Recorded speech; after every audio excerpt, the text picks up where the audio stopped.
نحمده ونصلي على رسوله الكريم اما بعد فاعوذ بالله من الشيطان الرجيم بسم الله الرحمن الرحيم رب اشرح لي صدري ويسر لي امري واحلل عقدة من لساني يفقهوا قولي. ہماری گفتگو کا موضوع ہے قیامت کی نشانیاں. بحیثیت مسلمان ہم سب کا ایمان ہے کہ یہ دنیا ہمیشہ باقی نہیں رہے گی، ایک دن سب کچھ ختم ہو جائے گا، اور ایسا ہونا بھی چاہیے، اس لیے کہ ہر آغاز کا ایک انجام ہوتا ہے، ہر ابتدا کی ایک انتہا ہوتی ہے. جس چیز پر زندگی آتی ہے اس پر موت کا آنا بھی لازم ہے. ہم اپنے آس پاس اس کی بہت سی نشانیاں دیکھتے رہتے ہیں. کائنات میں بہت سے دلائل بکھرے ہوئے ہیں جو ہمیں یقین دلاتے ہیں کہ ایک دن یہ سب کارخانہ بند ہو جائے گا، ختم ہو جائے گا، یہ دنیا فنا ہو جائے گی. وہ وقت قرآن پاک کے الفاظ میں زمین و آسمان پر بہت بھاری ہوگا، اور اس بھاری وقت کے آنے سے پہلے دنیا میں کچھ علامات نمودار ہوں گی.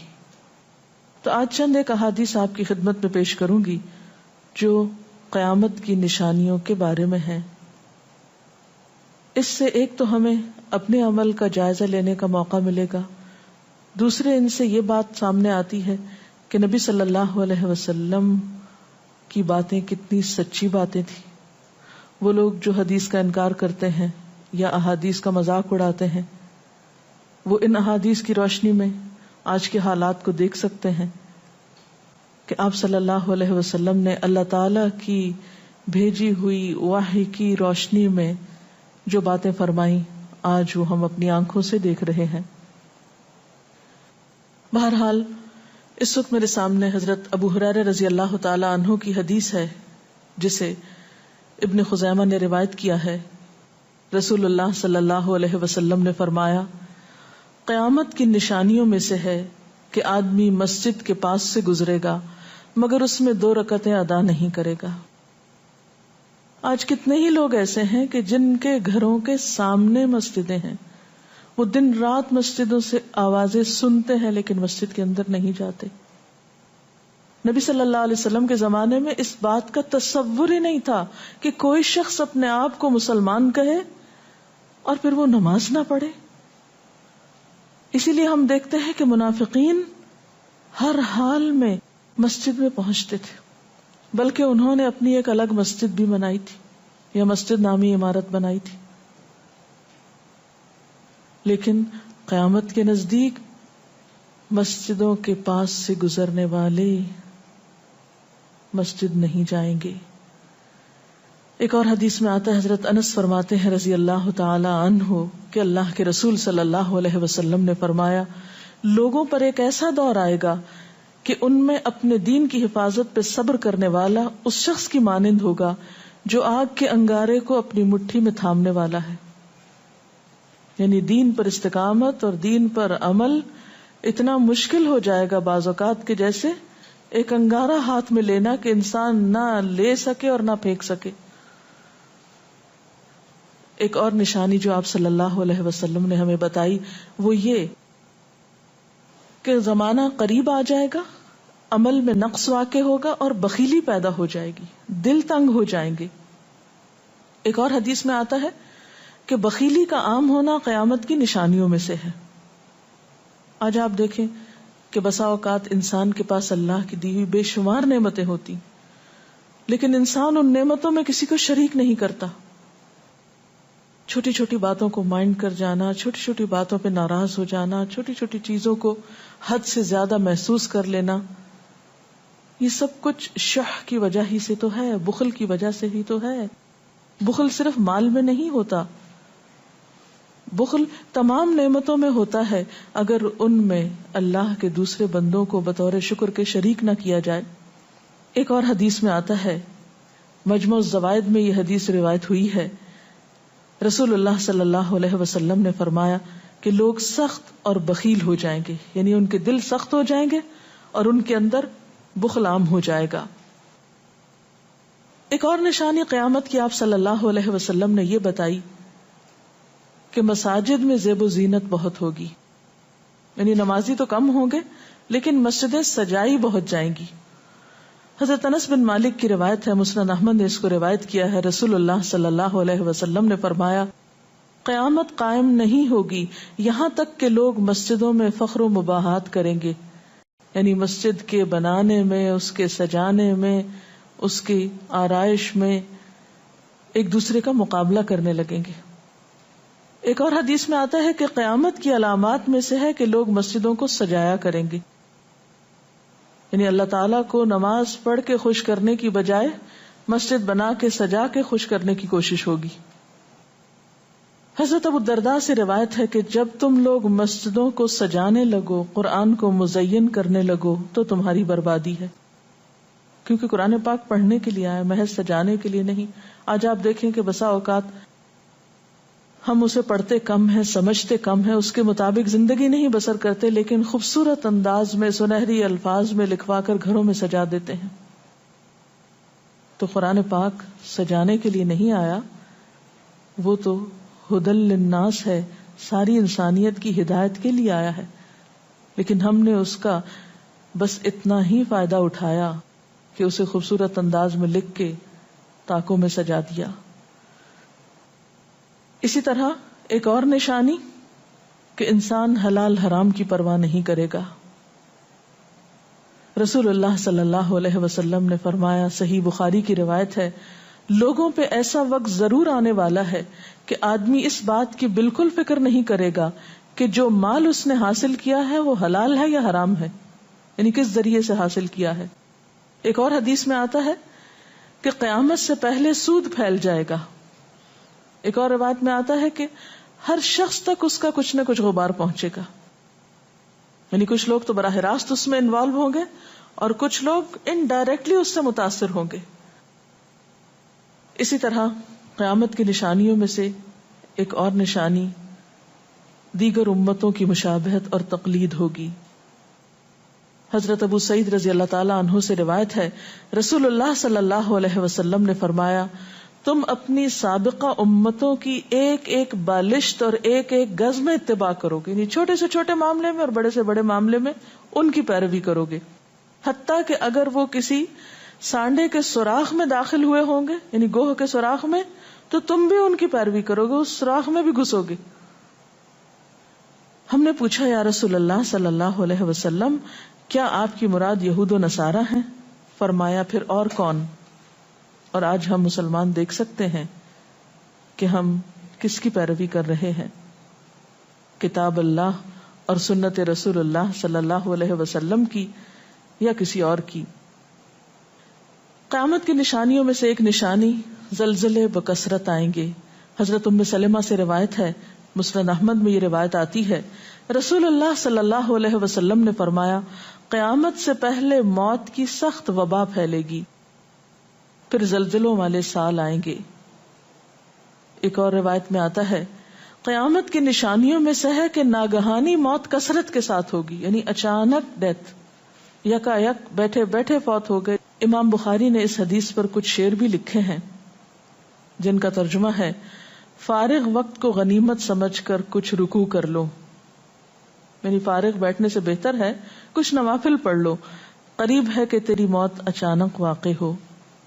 تم کتنے ہی صحت مند لوگوں کو دیکھتے ہو جن کی صحت مند جانیں اچانک فوت ہو جاتی ہیں، یعنی ختم ہو جاتی ہیں. حافظ ابن حجر عسقلانی جنہوں نے بخاری کی شرح لکھی ہے فتح الباری، وہ کہتے ہیں یہ عجیب اتفاق ہے کہ امام بخاری خود بھی اسی طرح اچانک فوت ہوئے تھے. یعنی اچانک موت جو ہے وہ کسی پر بھی آ سکتی ہے، کوئی نیک ہو یا بد ہو. ہم یہ نہیں کہہ سکتے کہ ہم بہت نیک ہیں یا ہم بڑے اچھے کام کرتے ہیں تو ہمارے ساتھ یہ معاملہ نہیں ہو سکتا، یہ کسی کے ساتھ بھی ہو سکتا ہے. اس لیے جو وقت آج ہمیں حاصل ہے، جو لمحات آج ہمیں ملے ہیں، ان کو غنیمت سمجھیں اور نیکی کے کام میں پیچھے نہ رہیں. پھر قیامت کی نشانیوں میں سے ایک نشانی یہ بھی بتائی گئی کہ لوگ جان پہچان والوں کو بس سلام کریں گے. عامر بن اسود فرماتے ہیں رضی اللہ تعالی عنہ کہ ہم حضرت عبداللہ بن مسعود کے ساتھ ایک مسجد میں گئے تو جماعت کھڑی تھی، پھر لوگوں نے رکوع کیا اور ہم بھی رکوع کرتے ہوئے ساتھ شامل ہو گئے۔ اتنے میں ایک آدمی آیا اور کہنے لگا، ابو عبد الرحمن، یہ عبداللہ بن مسعود کی کنیت ہے، آپ کو سلام۔ عبداللہ بن مسعود نے حالت رکوع ہی میں فرمایا، اللہ اور اس کے رسول صلی اللہ علیہ وسلم نے سچ کہا تھا۔ نماز کے اختتام پر کچھ لوگوں نے آپ سے پوچھا کہ آپ نے فلاں شخص کے سلام پر یہ کیوں کہا کہ صدق اللہ و رسول، اللہ اور اس کے رسول صلی اللہ علیہ وسلم نے سچ کہا۔ ابن مسعود نے فرمایا، میں نے نبی صلی اللہ علیہ وسلم سے سنا کہ قیامت کی نشانیوں میں سے ہے کہ سلام صرف پہچان والوں کو کیا جائے گا۔ یعنی آپ کسی مجلس میں جاتے ہیں، مسنون طریقہ کیا ہے؟ اگر آپ کسی گیدرنگ میں جائیں، سب کو بیک وقت السلام علیکم کہیں، لیکن بہت دفعہ آپ نے دیکھا ہوگا کہ لوگ آتے ہیں، سب کو نہیں پوچھتے، ان میں سے جو جان پہچان والا ہوتا ہے اس کا نام لے کر بس سلام کرتے ہیں۔ پھر اسی طرح ایک اور نشانی یہ کہ لوگ دعا اور طہارت میں زیادتی کریں گے۔ حضرت سعد رضی اللہ تعالی عنہ سے روایت ہے، انہوں نے سنا کہ ان کا بیٹا اس طرح دعا کر رہا ہے، یا اللہ میں تجھ سے جنت کا سوال کرتا ہوں، اس کی نعمتوں کا سوال کرتا ہوں، اس کی رونقوں اور تر و تازگیوں کا سوال کرتا ہوں، وغیرہ وغیرہ، اور میں آگ سے تیری پناہ مانگتا ہوں، اس کی زنجیروں سے اور طوقوں سے پناہ مانگتا ہوں۔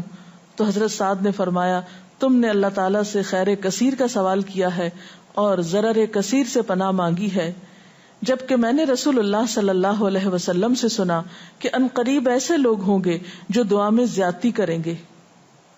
یعنی صرف یہ کہہ دینا کافی ہے کہ اللہ تو ہمیں جنت عطا فرما اور دوزخ سے بچا، اس کی بہت تفصیلات میں جانے کی ضرورت نہیں۔ جب جنت میں داخل ہو گئے تو سب کچھ نصیب ہو گیا، اور جب جہنم سے بچ گئے تو سب سے بچت ہو گئی۔ پھر آپ نے یہ آیت پڑھی، اپنے رب سے عاجزی سے دعا مانگو، یقیناً وہ زیادتی کرنے والوں کو پسند نہیں کرتا۔ یعنی دعاؤں میں زیادتی اور اس قسم کی تفصیلات یہ پسندیدہ نہیں ہے۔ تمہیں یہی کافی تھا کہ تم یوں کہتے، یا اللہ میں تجھ سے جنت اور ہر اس قول و عمل کا سوال کرتا ہوں جو جنت کے قریب کر دے، اور میں تیری پناہ چاہتا ہوں جہنم سے اور ہر اس قول و عمل سے جو جہنم کے قریب کرے۔ تو اتنا کہنا کافی تھا۔ پھر قیامت کی نشانیوں میں سے ایک نشانی آپ صلی اللہ علیہ وسلم نے یہ بھی بتائی کہ نااہل حاکم مقرر کیے جائیں گے۔ حضرت ابو ہریرہ سے روایت ہے کہ قیامت کی نشانیوں میں سے ہے کہ ذلیل اور کمینے لوگ نیک شریف لوگوں پر غالب ہو جائیں گے۔ کیوں ابن مسعود، کیا تم نے بھی یہ بات میرے محبوب صلی اللہ علیہ وسلم سے سنی ہے؟ ابن مسعود نے فرمایا، ہاں رب کعبہ کی قسم۔ حضرت حذیفہ سے روایت ہے کہ قیامت اس وقت تک قائم نہ ہوگی جب تک کہ تم اپنے امام کو قتل نہ کرو گے، یعنی لوگ اپنے حاکموں کو مارنے لگیں گے اور اپنی تلواروں کے ساتھ آپس میں ہی لڑائی کرو گے، علاوہ ازیں تم میں سے بدترین لوگ تمہاری دنیا کے وارث ہو جائیں گے۔